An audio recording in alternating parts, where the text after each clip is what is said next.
Hey, what's up guys? So welcome back to Bama Jaybird Resell. I'm Josh. As always, it's great to have you with me. Today we're going to do something a little different than what I normally do. I guess in a sense, it's still somewhat instructional, but I'm going to show you what I think is the best way to ship CDs and DVDs, that type of item. Now, I know there's a lot of opinions on this and everyone has their different methods. This is just the way that I prefer to do it, and I have found that I've had great success. I've had a lot of good feedback. I don't know that I've ever had anything damaged doing this. And so let's just jump right in and I'll show you how I do it. All right, so when you're getting ready to package music items or, pretty much any media, especially media that comes in, like these standard jewel cases, like these CDs, you want to make sure that you're careful. There's different things you need to consider. Like I said, I'm gonna show you the way that I handle this. Some of this depends on the price. Like the price point of this was $75, so I will not package this the same that I will say one of these items that was like less than $10, okay? But I will still make sure that I take care of them. This already has a crack in it. I showed that in the pictures, but we don't want it to arrive with more damage than what it has. So I'm gonna show you the different methods that I use. I'll tell you some of the things that you'll have to have handy to do this like I do. You need to have a box cutter. You need to have some scrap cardboard that you can cut. So you see this cardboard and you'll notice the lines are running this way. I know this one's a little bent up, but it don't really matter. Here's another piece. This one's a little heavier than this one, and I will make judgments on which one to use based off of that. But you can cut these strips. A lot of times the tabs on the boxes are a good option for sourcing these. But again, you'll need some tape.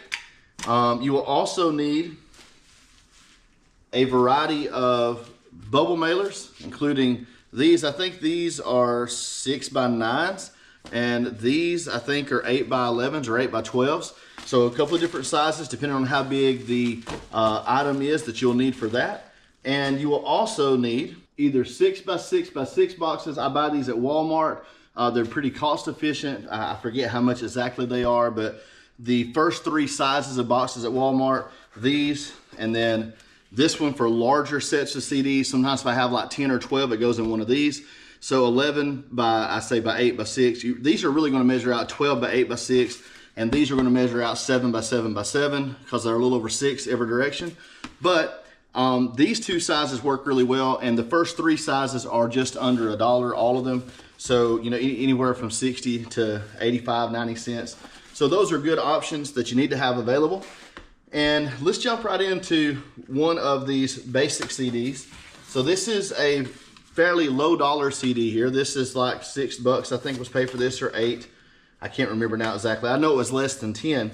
And so what I typically do is I will form the cardboard around the CD.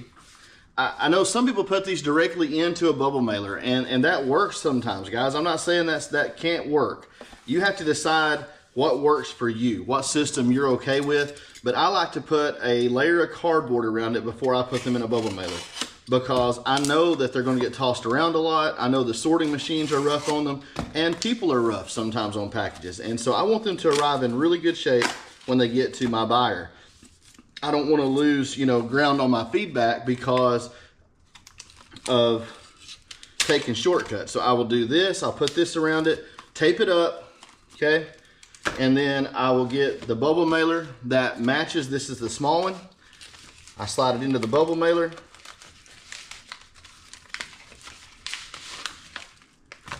All right, I'm gonna pull the tab off and go ahead and seal this one. Now, once I have sealed it, I take a marker and I make a note of what it is. So this is Brownsville Station. Different people have different methods. I do that, and then my label goes over the top of that. So that's how I do a single. That is if it's not super valuable. Now, of course, if it's like a $40 or $50 item and it's just a single CD, I'm going to treat it differently than I do, say, that particular one. Now, next up, let's say, okay, we'll do this set. So this set right here was about 50 bucks. So this is a little more valuable, right? But the majority of the value is in this. And because this is in a thick, paper box already, I'm still gonna cover this up and make this really sturdy. But I'm gonna still use a bubble mailer, okay? Now, sometimes I use the 6x6 box, and on the $75 order that I have here, I will be doing that. But on this one, I'm using, this is a thicker, heavy cardboard. This is not as flimsy as that first piece. So I'm using a heavier cardboard. I'm going to position it, and where I cut some of the other one off, I'm not going to do that on this one. So I'm going to go all the way around, like so, and actually make a box out of this that holds these, okay? So it's more than just, you know, a very thin piece. This is really, really sturdy, heavy cardboard. All right, so I'm gonna put one more piece on the back. Just all you want this to do is just hold together. So I'm gonna connect my tape up. It's not something you have to do, but it's something I'm doing on this one. Because again, this is a higher dollar. Now you notice this slides out, right? So we wanna make sure we fix that. We don't want that to happen. So I'm gonna slide this down just a little bit in the cardboard, and we don't want to come out the end, but just a little bit, okay? And see, if I don't do this and it slides out during shipment in the bubble mailer and gets out of place, it could cause damage. So we're going to make sure we seal the bottom of this up. So we're going to fold these in. This also gives the package a little bit more rigidity than it would have otherwise, which again helps prevent damage. So this is just a little added layer of protection for the item and for the buyer. Now, it's not fancy, guys, and I get that, but it gets the job done. And like I said, I typically get really, really good feedback on my music shipments. So I'm not saying I do the prettiest job, but we're trying to do a sturdy job, okay? A really sturdy wrapping and packaging job that keeps items from becoming damaged. So that's how I would do this one. And I'm actually, since this is a $50 item, I am gonna take this extra little piece of cardboard here, and I'm gonna wrap that around this. I'm going to trim it off a little bit so it doesn't hang over the edge and look so tacky. But I'm going to wrap that around and tape that on there as well to kind of shield the other end, even though it won't slide out from there. Now, a lot of people wouldn't agree with what I'm doing because they don't like the way it looks, or they, you know, are more concerned about you know, using new materials, everything being perfectly adjusted and perfectly fit. But you know, my goal is to get it there safely and securely. That's my main goal when I'm packaging stuff. Now, I don't want it to look ridiculous, but I will sacrifice looks a little bit for what I feel like is going to be a safe shipment. Now, I'm going to use this to bring this down a little bit tighter, so it had a little bit of looseness to it. All right, now, this one's going to use the second size. This is the bigger bubble mailer. These are not great bubble mailers, by the way. I don't like this brand. I forget which one it was I ordered. I got them off of Amazon, and I won't be ordering them again. But since I use the cardboard, and I've got a pretty heavy, thick layer of cardboard all the way around this, I feel confident in how I'm shipping this.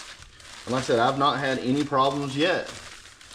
Sometimes if it's a box set, a big box set, I just make a custom box and put it in a custom box that tight fits the box set, and that works really well for me too. So this one was Dan Fogelberg, so I'm just gonna put Dan on it. All you need is enough to distinguish it from your other packages, that way you don't get them mixed up. So that one's done, all right? So one last one, let's take a look at this one. So this one I'll be doing a little bit different. The one item for packing materials that I didn't bring over here, and some people are probably already aghast at me because I haven't used bubble wrap, but for these, I am going to bubble wrap these before I put them in a box. These will be going in a 6x6x6 box. So we're gonna go ahead and tape this box up, get it ready. The boxes from Walmart here lately have been a little bit disproportional. They don't match up as good as they normally do. Something's going on, I guess, at the box factory. But that's all right. We can handle it. I'm gonna put 2 pieces of tape over that. All right, so let me get some bubble wrap. I don't have a fancy dispenser here in my house like some people with a separate facility do. I hopefully will have a dispenser where I can hang it when I get in my new building permanently. But I'm gonna pull off, I think it's about 3 or 4 sheets there. Now, one thing you'll learn about me when it comes to packaging, I like to package securely, but I also like to try and eliminate as much waste as possible. So I don't like to just throw packing materials away. They cost too much money. I also recycle a lot of boxes, and I recycle a lot of packaging materials because I see no point in not doing that. I think it would be foolish not to. Now, I want to try to get at least a double layer around this whole thing, okay? So I'm gonna set this to where it makes it all the way across, then I'm going to just begin to roll them in it. And hopefully, yeah, perfect, okay? So I got a double layer all the way around. I'm gonna tape that. Just a little tip, you know you wanna tear your tape off because it will absolutely destroy those bubbles if you pull that tape cutter across it. Now, I'm gonna tuck these in. And I'm actually gonna fold these over this way. I don't always do it like that, but on this, because I'm gonna have like 4 layers here on the end, so I'm looking for the maximum protection for shipment. So if I do it this way, I get extra layers of bubbles on the top and the bottom to protect it a little more than it would otherwise. It's not as pretty, but it's protected. And protected beats pretty 7 days a week.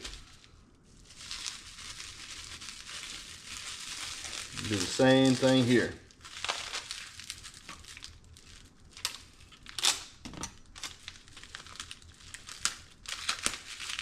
That gives a nice cushion on the top and bottom right there. And then the ends have 4 layers on those 2 ends. And what I'll do is the sides that only have 2 layers, I'll have a mental note of that. So when I put this in the box, okay, I'm going to want to make sure that I include as much paper as possible, which it's not going to need it. It's a pretty tight fit. All right, so y'all see this? And there's a little bit of room, okay? There's about the length of my finger down to the bubble wrap. So I got 2 options here. I could cut the box and fold it over extra, or I could just add a piece of paper. I'm going to add a sheet of paper. So you take your packaging paper. I buy the packs with the pre-cut sheet still. I don't have the big roll. I know the roll would be cheaper, but this is what I do right now. And honestly, I kind of like it. I don't know that I'm in the business of changing that anytime soon. Let me know what you do. How do y'all do yours? You know, some of you may still use the pre-cut sheets like I do. I typically kind of like them. They're not quite as heavy as the rolls are, but I just like it. So we're going to tape this up. And just like last time, even though this is in a box, because my memory does not always hold like it needs to, I'm going to make sure to write on this who it is.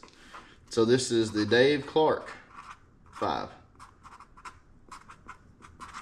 And that's good enough right there. All right. So there are 3 examples. I will say this, there are times, I'll give you an example right here, this one, the Jamestown DVD, that I will just simply slide it in a bubble mailer. And some people do not like that. Some people only do it this way. Like I said, that these are the size that are made for something like this, and I just go with it. It's not a real high dollar sale, you know, less than $20, and that's all I do with that, guys. That one's done. It's ready to go.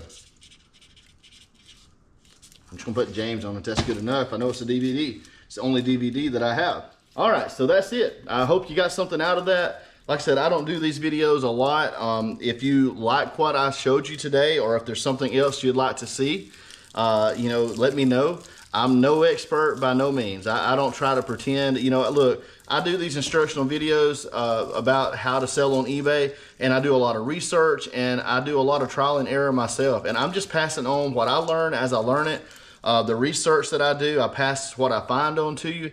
I can't guarantee you that in time I may not come to a different conclusion on some things. That's just the way it is. We all adapt. We all change over time.